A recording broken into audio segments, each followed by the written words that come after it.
yoshlarni qo'llab-quvvatlaydigan alohida jamg'armalar bor, beriladigan subsidiyalar bor. Lekin ko'pchilik holatlarda bundan xabardor bo'lmaslik yoki oxiriga tushunib yetmaslik natijasida uzundan foydalanishimiz hamma joyda ham bir xil emas.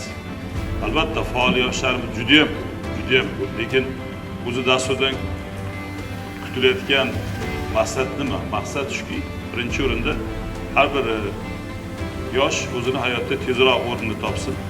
Bilasizmi, ota-ona uchun eng bir ota-onani bir hayotdan mamnun qilib, baxtli qilib ko'rsatishdan bittasi, birinchisi bolasi tezroq jamiyatda o'zini o'rnini topsa, bizga hurmatli prezidentimiz qo'yib bergan, yaratib bergan sharoitdan to'laqonli foydalanishga endi hali bir dastlabki qadamlarni tashlayapmiz xolos. Lekin buni ko'lami keng qolaversa, hayotda o'zini amaliyotda shuni o'zini badanidan, tanasidan o'tkazib tadbirkorlikni boshlagan yoshlarda muammo ham paydo bo'ladi, taklif ham paydo bo'ladi, yangi tashabbus ham paydo bo'ladi. Bizda shu chempion tadbirkorlar dastur doirasida ikkita liniyamiz bor. Bittasi 100 ming dollar sarmoya kiritamiz. U foizsiz u. Hech qanaqa biz biznesingizga sherik bo'lib kiramizda, chiqib ketamiz keyin. Mani startapim game development. Steamga chiqarsa bo'ladigan o'yin yaratish niyat bor. Tez shu bolani jamoaga olaylik, balki mana omadi kelib shu yerda hayot o'zgarib ketar shu joyda. Kelishdik Davron? Sizlarga omad, pul ham beramiz biz agar. Hozirgi kunda Teachers Training loyihasini olib boraman o'zim o'quv markazlarimda.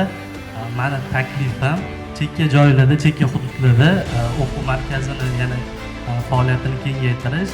Faqatgina bitta muammo bo'lib turibdi. Hozirgi paytda biz 100 million kredit olib ikkita proyektimizni o'z nihoyasiga yetkazdik. Lekin hali unaqa katta fursat bo'lmagani uchun suvda olishda ozgina muammolar bor. Sardor taklif mana birinchi o'rinda Mirzobek prezidentimiz qarori bilan tashkil qilingan ko'mak loyihasidan 130 million so'mni bir hafta ichida haq berasiz. Bu birinchisi. Suvda beramiz. Bu mana hozirgi topshiriq bo'yicha. Bitta hisoblaylik. Mana siz yana kimda bo'lsa oromgohga bolalarni olib borib, qanaqadir ma'noda konkurs o'tkazishda hokimlik bo'yniga olsin.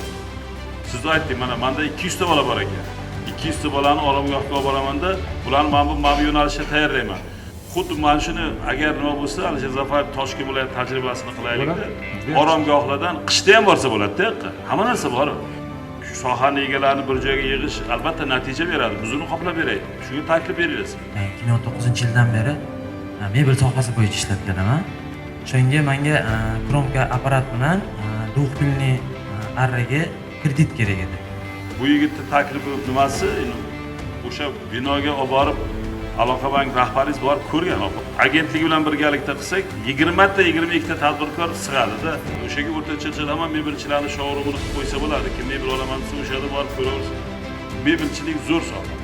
Jihozlar sotib olish kerak, xizmat ko'rsatish uchun. Bular organizatsiya va do'konlar ochmoqchiman. Unga o'sha jihozlar uchun kredit so'rab murojaat.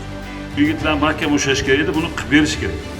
Konkretni bo'lgan narsani hokimga bog'lab berish kerak edi, uskunani topish kerak. Men o'ylaymanki, bugun bu boshlanishi har bir tumanda ham shuni andozasida agar shuni yig'ilishda bo'ladigan bo'lsa, bu viloyatga men o'ylayman ancha-muncha yoshlarni siz uyg'otib berasiz. Buning uchun alohida katta rahmat.